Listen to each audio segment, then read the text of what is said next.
Welcome, friends. This is Kiki Rogers, and you are listening to Kiki's Keys to Unlocking Your Best Life.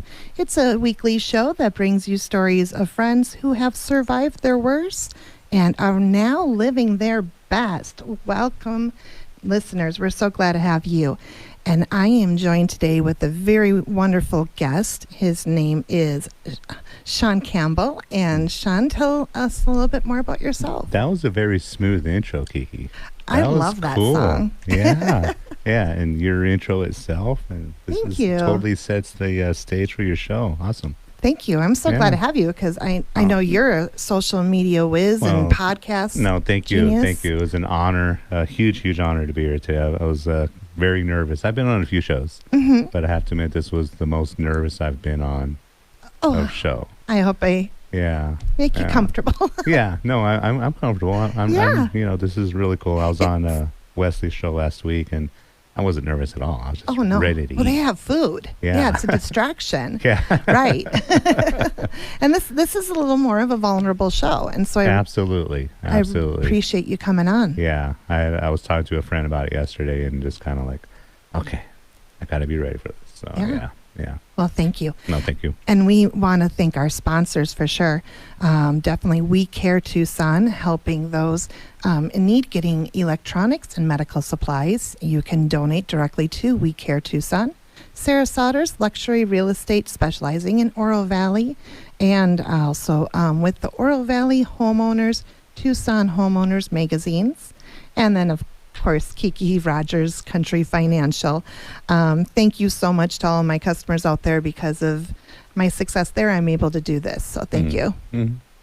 And as we were saying, Sean, you're here with us. You're in Tucson, live here with me. Haven't lived here your whole life, though. You've been around a bit. Yeah, military brat. Up until I was 18, I spent most of my life outside the continental U.S. So when we moved back, it was actually a little bit of a culture shock, actually. How old were you at that time? 18. Okay. Near 19. Yeah, I was very awkward my first handful of years here in college. Yeah. I hated college. But you are a Wildcat graduate. Absolutely. Wildcat graduate from the Eller School, degree in marketing. Wonderful. Yeah. So it only took me 5.5 years, but so you actually have a degree that you're using towards your career. I do. Incredible. I'm one of those weirdos. Oh my gosh, that's awesome. I'm was really honored to meet you in likewise our networking circles. Yeah.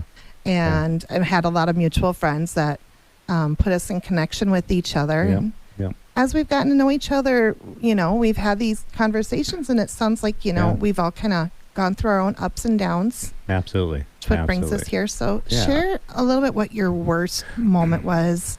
Yeah. And again, I want to thank you for bringing me on here. At first, when you asked me to come on, I'm like, well, it's in comparison, but you said something right away that really kind of was like allowed me to, be vulnerable, and, it was bad for us, right? Whatever that worst moment is. And it was, 11 years about this time, and it was a few months, all within a few months, and each one of these, could be a whole show in itself. But I lost my job that I had for 7.5 years, and literally when you'd walk in, you'd see my picture on the door. I was pretty established, doing pretty well there, and again, it was a whole nother debacle. Whether I was responsible for it or not, it's another story. And then I was, just ended a relationship that I thought it was going to be, more than just it was. And then my father passed away all within a few months. You know, and it was blow after blow. And when you're sitting there and just kind of wondering, in that whirlwind of those 3 or 4 months, your self-confidence and who I was as a man. It's like, I'm not a father that I should be. I don't have a job. I'm living with my parents. And your kids were quite young at that point. Yeah. And it was important for me to always try to be an example. Even though I wasn't there at home with them, I still always wanted to be an example of what a guy should be, right? Right. And to go from, at the beginning of that year in 2013, I just turned 42, and I thought this was going to be the best year ever. And then in a few months, it was just gone. All those goals and aspirations, and, you're just like, what happened? Right. Yeah. Because your attention's on all the other Yeah. stressors that are going Yeah. on. Yeah. And I know from my own growth, I've been Mm-hmm. very mindful about not stacking problems, Mm-hmm. feeling like oh my gosh, this went wrong, and then I Yeah. was running late, and then Right. this bank account is bad, Right. whatever. Right. And then go, I can't breathe through that, Yeah. and trying to take our Yeah. problems and handle them one at a time. Yeah. But sometimes it's really hard to do that. Yeah, especially when they're, not the day-to-day problems, but the big, life-changing Right. issues, and I wasn't past losing my job before, I ended a relationship, and then after that, it was just like boom, Right. boom, boom. It's one loss after another. Yeah. And so Yeah. you're grieving. Mm-hmm. You're grieving yeah. your job. Yeah. You're grieving your feeling of self-worth Yeah. and yeah. worth to your family. Yeah. You're grieving your family and what you thought it would be. Yeah. Yeah. And then, all the other issues that come as a result from each one of those, again, Mhm. I could talk about each one of these in a separate show in itself. Right. And so, and to go from that to where I am today, is a very, a gritty process where I really had to tune everybody out and just kind of start with a clean slate, Okay. and not, it wasn't like I was hanging out with bad people. It wasn't, but I needed a clean slate altogether. So describe what that looks like. First and foremost, I realized that from the time I was 16 to 42 for 26 years, I was continuously in a relationship. Mm-hmm. I didn't know who I was. I get I that. had no idea who quote unquote Sean Campbell was. Right. Yeah. You're And- attached to somebody. Yeah. And that was kind of part of who you were. It's like who I'm with. You know what I mean? Mhm. Who I'm dating, or, I was married for a while, and, it was always kind of a part of being a dude. You know Yeah. what I mean? And so not being... Well, I don't know what you mean, but I hear you. I hear you. Well, I mean, Yeah. I'm sure women, may Of feel the course. same thing. The pressure of being the perfect mom. Right. The guilt. Yeah. The Yeah. mom guilt. I Yeah. get it. Yeah. And so I didn't see nobody for over a year. I had Right. to get comfortable being myself and realize, like, I don't need to be with somebody to be good, Mm-hmm. to be complete, so that was the first That's step. a big Yeah. hurdle. Yeah. Yeah. How Yeah. did you come to accept that for yourself? I don't know when the epiphany or the moment exactly was, Mhm. but I just knew I needed to clean house and start Okay. fresh. I put myself in a bunch of different books and kind of started with my own mindset and tried to readjust that. And by no means did this happen overnight. No means that I Right. wake up. That's Kiki's key number 5. Nothing meaningful happens overnight. Yeah, I mean, this Yeah. was several months later in that year, Yeah. before I finally kind of brushed myself off, got myself out of this pity party. And, I think we all need to go through that. But, yeah, it took a while. Yeah. Absolutely, yeah. I think you made a great point there. When Mhm. we're in that moment and we are feeling our worst, Mhm. we cannot back out of it. Mhm. We have to go through it I love that, yeah. to get on the other side. Yeah, you kind of have to embrace it. You Right. kind of have to, like, embrace that pain and, realize that, we need this for growth, and just accept it and just, do your best. And, again, by no means am I trying to give advice. This is just kind of my own journey through it. Right. You know what I mean? But I really had to kind of, I relied on that mentality. I was always involved in sports and stuff like that. I was looking in the mirror and said, okay, how would I approach this as, an athlete or somebody, so it took a lot of, like, mental practice and Yeah. getting into good habits again. quite frankly, I've been drinking since I was 16. I lived in Germany as a kid. So Right. I was like, I got to cut this out. I got to eat better. I got to get outside and get active again. Sounded Feels- like you started to care for yourself. Yeah. Yeah. It Yeah. sounds I like a never lot of thought it. self-care. Yeah. Yeah. And when you're doing that, you can have a lot of time, in your head. Right. And so I became my biggest cheerleader. I love that. Yeah. Well, that's a great breaking point. We're Yeah. going to go and give some love to our generous sponsors. Mhm. And when we come back, we're going to hear what Sean did from there and how life is now. And if you're feeling similar or have anything to share, you can call us at 520-790-2040. Welcome back, friends. This is Kiki's Keys to Unlocking Your Best Life. And we are here live at KVOI 1030 AM The Voice. And I am with my special guest, Sean Campbell. Welcome back again, Sean. Thank you. That first part wasn't as bad as It I thought it wasn't would as be. bad. I think I kept it together okay. You did great. Okay. But she really opened up. And I'm going to talk traditional gender roles. Yeah. And you all know that inclusivity is very important to me, so I am stereotyping. But you really did tap into some hard feelings as a man. Yeah. And Yeah. your father being in the military as well. Absolutely. Yeah. Yeah. How did absolutely. you come to grips with that part? Oof. Well, I'm going to share. I think I was going to share this part, but one of the big parts that really kind of hit me was one of our last conversations I had with my dad. Okay. And my dad had gone through about 2.5 years battling a rare form of blood cancer.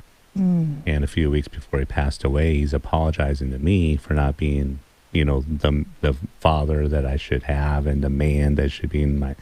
And I'm like, dude, you're the toughest SOB these last two. I'm like, I would have kicked the bucket years ago. Really? And he's apologizing for me, and I'm like, are you serious? I'm like, so no. Then that was a conversation that I had that I keep in my head all the time. Share with us a little bit about your dad. 20 plus years in the military, and the typical military dad, right? I got in trouble. I was, old school, discipline, which I appreciate, and I think it really helps me out in my my work ethic. I've always been the first one in, last one out type of guy. Great. I've always been the guy that's, no matter what job I've had, I want to do it right. I want, you know what I mean? I take pride in what I do. And that was the example that he showed me from day one. I remember when he got me a summer job in my sophomore year in high school, and I was all mad at him because I just wanted to hang out with my girlfriend. Right. And, I was like, I got to get up to catch the bus to go to this, Army base. And, and then by the time I get up at 5 o'clock in the morning, I'm like, he's already gone. Yeah. He's already gone. And then I get back about 5:36, and he's coming home after me.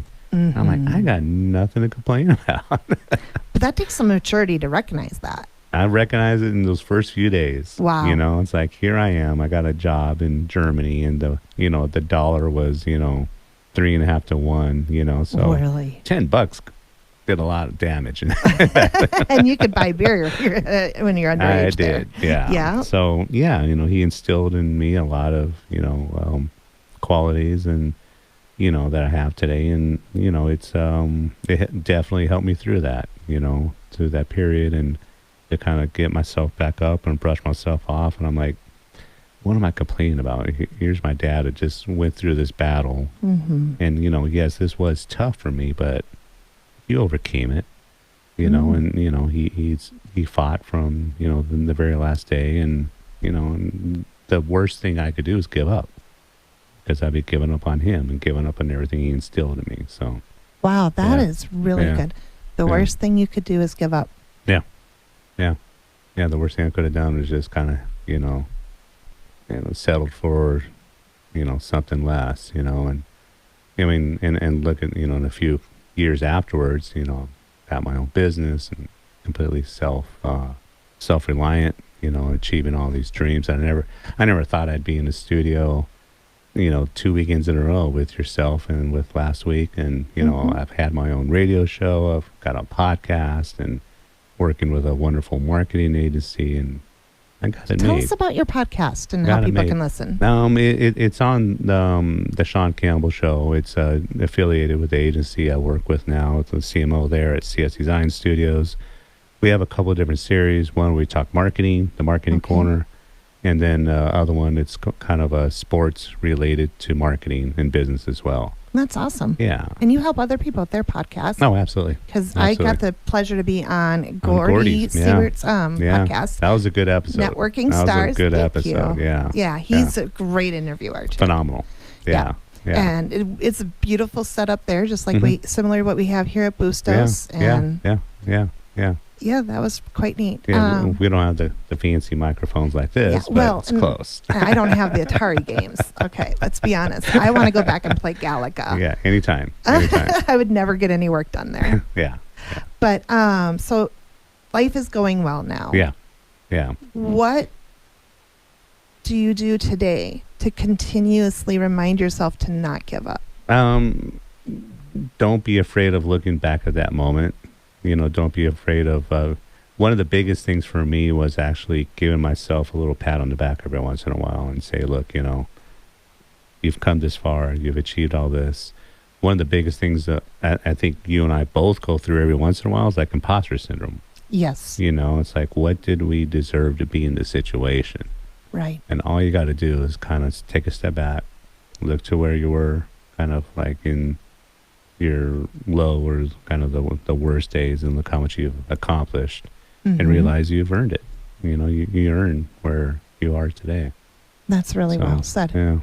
I love how you touched on imposter syndrome. Yeah. Have you ever heard the story about Neil deGrasse Tyson and Neil Armstrong? They were at like awards banquet thing for scientists, and Neil deGrasse I'm saying his name probably wrong. Do you know how to say right, it? yeah. deGrasse Yeah. Tyson. Yeah. He's a younger scientist, and really profound in the last 20, 30 years. But he was at this thing feeling really insecure, like he didn't belong, and he's standing in the back kind of trying to stay out of the spotlight.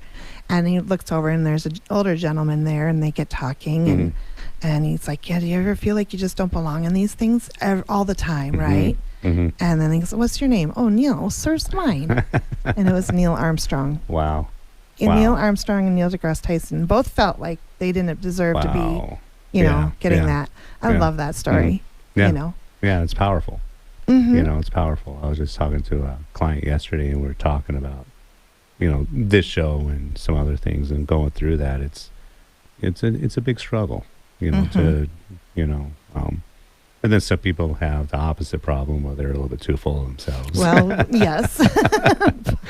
but there's always going to be those as well. Yeah. But I think, part of going, experiencing that is just an indication that you're still humble. Right. So we're all human. Yeah. I find opportunity to remind myself that on a daily basis. Absolutely. Yeah. And no one's perfect for that, but you got to just not give up. Yeah. And lastly, I think the big thing for me is gratitude. Okay. Being grateful for that time, being grateful for all those little things. I think whenever I am kind of in a rut today or go through the imposter syndrome thing, I just take inventory of all the things that I'm very, very grateful for. Yeah, and those, write them down. Write it down. Three things every day. Every day, you're most write it grateful down. for when you wake up. Yeah. Yep, that's Kiki's key one. Number one is number one. Yes, Ooh. Number one. If it isn't written, it doesn't happen. I like that. Yep. If you have a goal, you have to write it down. Yeah. If you want to track, you have to write it down. Yeah, absolutely. Yeah.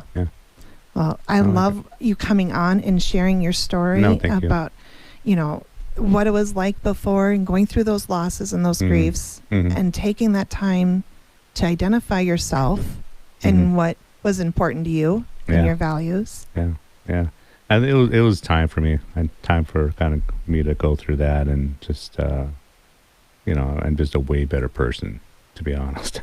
That's great. And you are a very talented individual as well and very good at what you do. I know you're not, here to plug your business or anything, but we do have an extra moment. Yeah. Share a little bit more about what services you provide and how people can get a hold of you. Yeah, at CS Design Studios, we run the full gamut. the full gamut of digital marketing, from websites, social media, SEO, Google, podcasting. Yeah, and if you know, if you ever just want to nerd out on your marketing, just give me a text. Okay. 520-339-0259. Say that one more time, please. 520-339-0259. Awesome. Yeah. And Sean Campbell, thank you for coming on and being thank our you. guest and sharing so much, being so vulnerable and open with us. We cannot do this show without our generous sponsors. So again, we want to thank We Care Tucson. If you have any electronical devices, computers, monitors, televisions, radios, iPads, those kinds of things, cell phones, you can donate them to We Care Tucson. They have a wonderful team that helps get everything up and running and current, and then they give those laptops and devices out to those in need who can use them. And so We Care Tucson, Sarasotter's luxury real estate, specializing in Oro Valley with the Oro Valley Homeowners Magazine, and now also the Tucson Homeowners Magazine. And then, of course, thank you, Country Financial. Thank you to all of my wonderful customers there. And until next time, friends, go out there and be the best version yourself that you can be, because no one else can do it better than you. I will see you or talk to you next week at Kiki's Keys.